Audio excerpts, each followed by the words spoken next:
Bienvenue sur Fil Horizon, la chaîne des personnes qui aspirent à se libérer et ouvrir leur horizon. Dans ce podcast, je vous partage mon point de vue sur le concept nouvel agiste des flammes jumelles. Tomber sur ce concept dans un moment de crise ou de questionnement quant à une rupture ou à la nature d'une relation hautement inflammable offre en effet une fenêtre et une respiration au mental désorienté et au cœur blessé. Lorsque j'écoute certains youtubeurs discourir sur le sujet, au premier abord se produit un apaisement du fait de me sentir accompagnée dans mon désarroi et que celui-ci fait enfin sens pour quelqu'un. Ensuite, dans un second temps, lorsque je me concentre sur le fond ou le développement du propos, j'entends une telle cacophonie d'idées très contradictoires que je me demande comment ne pas en souffrir. Personne ne semble détenir de vérité au sujet de ce lien, car selon moi, il n'y a pas une seule vérité et qui serait absolue. Il y a des vérités qui siègent dans le cœur de chacun. Certains thérapeutes de flammes jumelles font un travail de fond exceptionnel pour tendre vers une synthèse la plus tangible possible à travers leurs observations et leurs études de cas. Ceux-là même veillent à se responsabiliser pour chaque idée partagée. D'autres n'ont malheureusement ni la clarté d'esprit, ni le sens de cette responsabilité. Des duos qui ont traversé vents et marées avant de se retrouver et vivre un amour transcendant et exemplaire pour l'humanité, il y en a eu de tout temps. Des deux exemples existant dans ma famille, aucun ne connaît le concept de flamme jumelle et les deux couples se sont réunis l'un après 2 ans et l'autre au bout d'une vie entière maritale. De ce que je vois, de l'énergie surpuissante qui se dégage de ce type d'alliance, je comprends aisément qu'il faille encourager et soutenir la réunion d'un maximum d'êtres destinés à ce rôle-là. Tout comme dans mon travail, il m'importe de plus en plus d'accompagner ce que j'appelle les enfants du futur, qu'on diagnostique à tort de dysfonctionnels alors qu'ils sont hyper fonctionnels.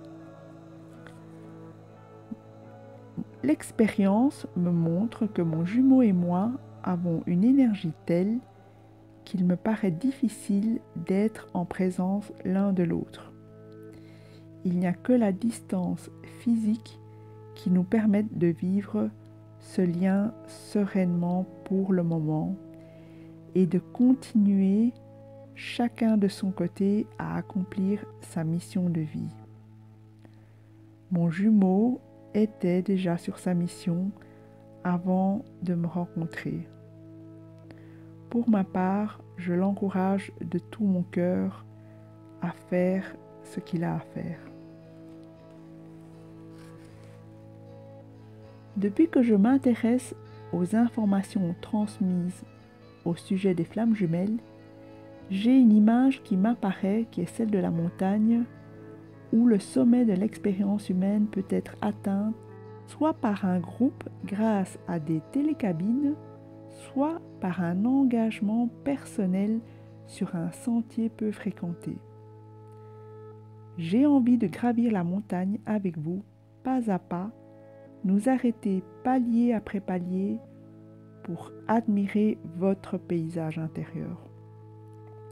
Ensuite, une fois le sommet atteint, respirez l'air pur et voir s'ouvrir tout votre horizon. C'est à cela que je reconnais la complétude atteinte de façon durable. Lorsque je me suis intéressée à l'Égypte ancienne, j'ai été impressionné de l'ambition spirituelle qui pouvait conduire un aspirant d'un temple à un autre où il restait pendant des années pour se consacrer à un enseignement correspondant à un niveau, puis un autre et encore un suivant, jusqu'à cheminer à travers tous les temples. Chaque temple était érigé et dédié à la connaissance d'un aspect différent de l'univers ou de l'existence, possédant un élément sacré et qui donne un sens à la création du monde. Par exemple, le temple de Komombo était dédié à la compréhension de la dualité et de la polarisation universelle. Ceci afin que l'esprit puisse comparer des fins opposées et ainsi dégager une vérité. On y apprenait notamment que chaque vie était suffisante pour connaître ce qu'il y a lieu de connaître dans cette vie-là.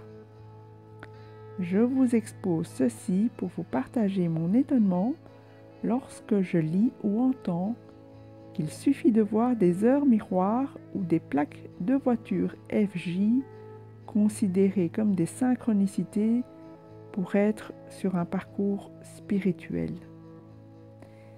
Les aspirants à l'élévation dans l'Égypte ancienne y consacraient parfois une vie entière. Le parcours initiatique qui fait suite à la rencontre de son autre est déjà assez exigeant comme cela. Je vous prie de ne pas vous blesser davantage l'âme en suivant des préceptes qui ne vous grandissent pas et qui ne permettent pas à votre âme de se déployer. Pour le savoir, c'est simple. Écoutez comment une information résonne en vous. Comment cela résonne dans votre corps, car le corps ne ment jamais. Par exemple, me concernant, la notion d'âme scindée en deux ne me parle pas.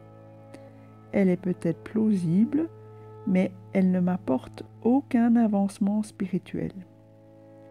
Je la laisse donc pour ce qu'elle est, et je ne m'encombre pas avec en engendrant des croyances qui vont me pourrir la vie, de l'ordre d'une blessure de séparation originelle. Je ne me dis même pas cela pour savoir le vrai du faux, je n'ai pas la science infuse de toute façon, je me le dis pour me dégager de trop de concepts, car tous les concepts enferment, y compris celui de flamme jumelle.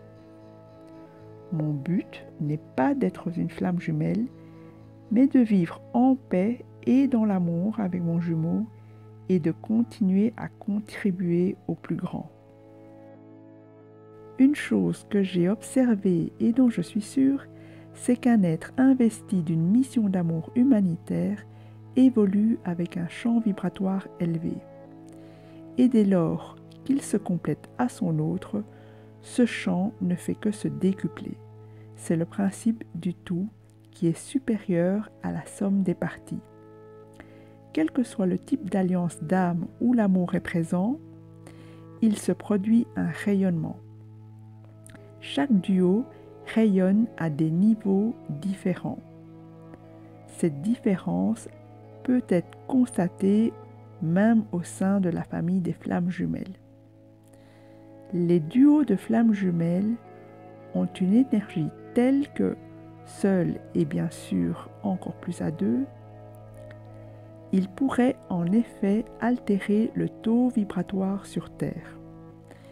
Mais cela au même titre que d'autres personnes. Une personne qui agit en conscience contribue certainement autant, si pas plus, qu'une flamme jumelle aux prises de sa souffrance parce qu'elle s'est égarée dans un concept devenu dogmatique. Mon souhait est donc que chacun, flamme jumelle ou pas, atteigne son propre sommet et voit le plus loin possible au-delà de son propre horizon et clairement au-delà du concept de flamme jumelle. Je vous remercie pour votre écoute et pour votre bienveillance. Au revoir et à bientôt.